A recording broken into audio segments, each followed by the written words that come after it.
Now, first and foremost, I want to thank the voters of Regina Capel for once again electing me as your Member of Parliament.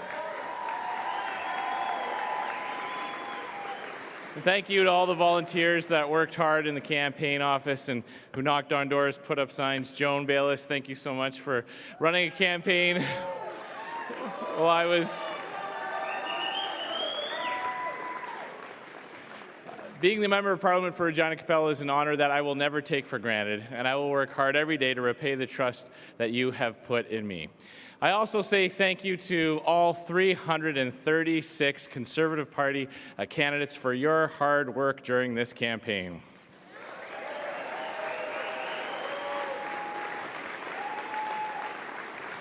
And a special note of congratulations for my two new colleagues here in Regina, Warren Steinley in Regina Louvain and Mike Cram in Regina Wascana.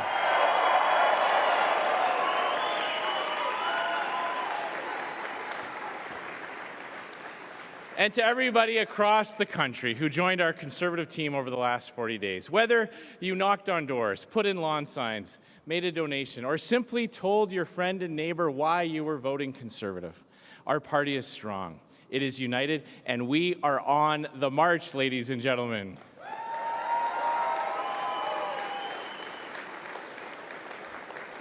We ran an excellent campaign from top to bottom. For that, we should all be proud. And finally, on a personal note, I want to thank my wife, Jill, and our 5 children who have been so supportive.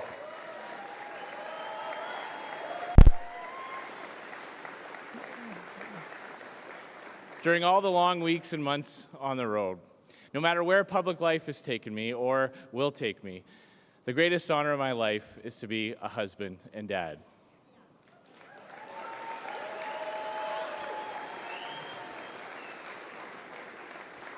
Now, I have just spoken with Prime Minister Trudeau to congratulate him on winning the most seats. And my message tonight is that the strength of our democracy is not only measured by the ballots we cast, but also by how we move forward after they're counted.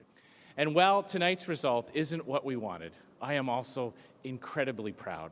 Proud of our team, proud of our campaign, and proud of the bigger and stronger Conservative team that we will send to Ottawa.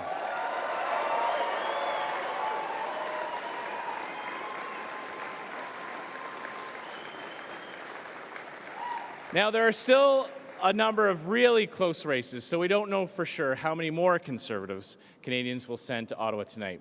But what we do know is that after the 2015 election, when Justin Trudeau looked unstoppable, when all the pundits and experts said it was the beginning of another Trudeau dynasty, that he would have 8 or even 12 years in power. But tonight, Conservatives have put Justin Trudeau on notice. And Mr. Trudeau, when your government falls, Conservatives will be ready and we will win.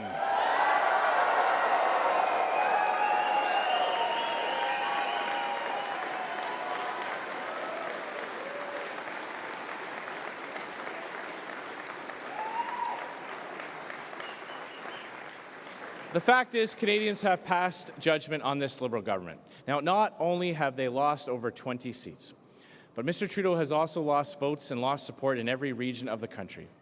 And ladies and gentlemen, we knew this was never going to be easy, but nothing worth achieving ever is. Only once in the history of this country has a first-term majority government been defeated. But we've also made some history of our own tonight. Tonight, we have accomplished what only 2 parties have ever done before by holding a first-term majority government to a minority.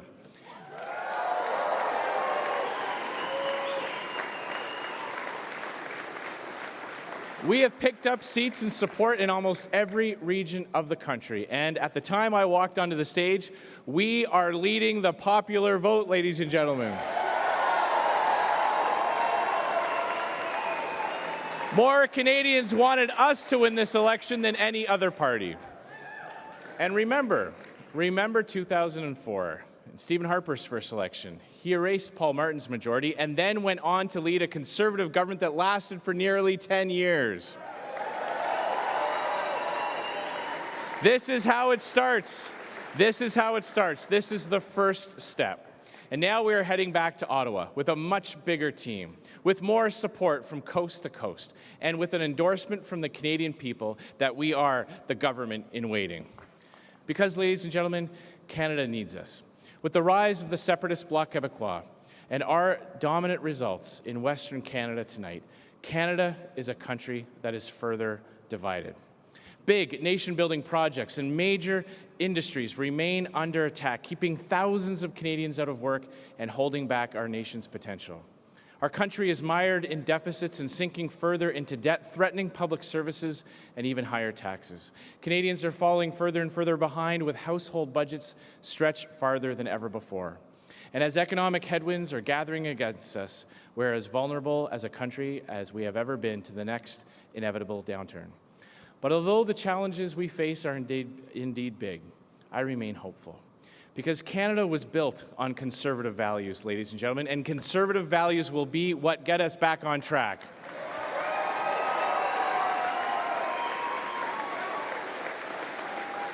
A belief in people, not government. A firm commitment to the freedoms we hold dear, the freedoms of speech, of thought, of religion, and of conscience. And belief that free markets, balanced budgets, and small governments are the best ways to create prosperity and lift people out of poverty.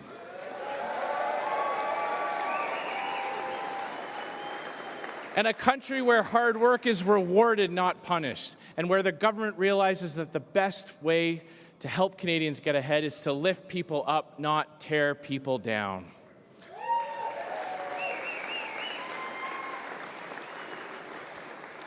I want to close tonight with the words of John Diefenbaker, who said this: "I am a Canadian, free to speak without fear, free to worship in my own way, free to stand for what I think right, and free to oppose what I believe wrong, free to choose those who shall govern my country.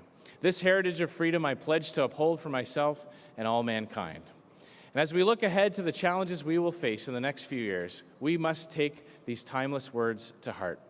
Because Canada is not defined by any political party or movement. Canada endures, not because of any one government or leader, but because the values Diefenbaker so perfectly articulated transcend us all.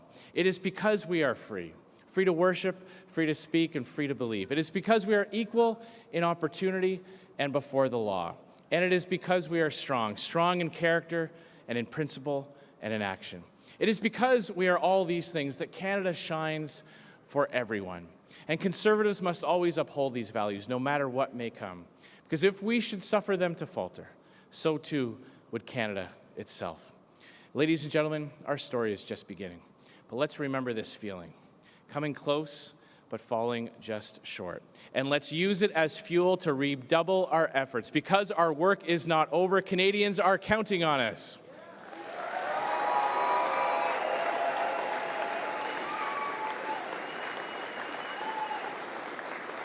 Les Canadiens comptent sur nous. Canadians are relying on us. And when the time comes, and who knows when that will be, Canadians will need us to replace the Trudeau Liberals. With a Conservative government that unites the country, celebrates our freedoms, honors its commitments, and serves to help every Canadian get ahead. Thank you so much for all the support you've given me. Thank you so much for all your hard work.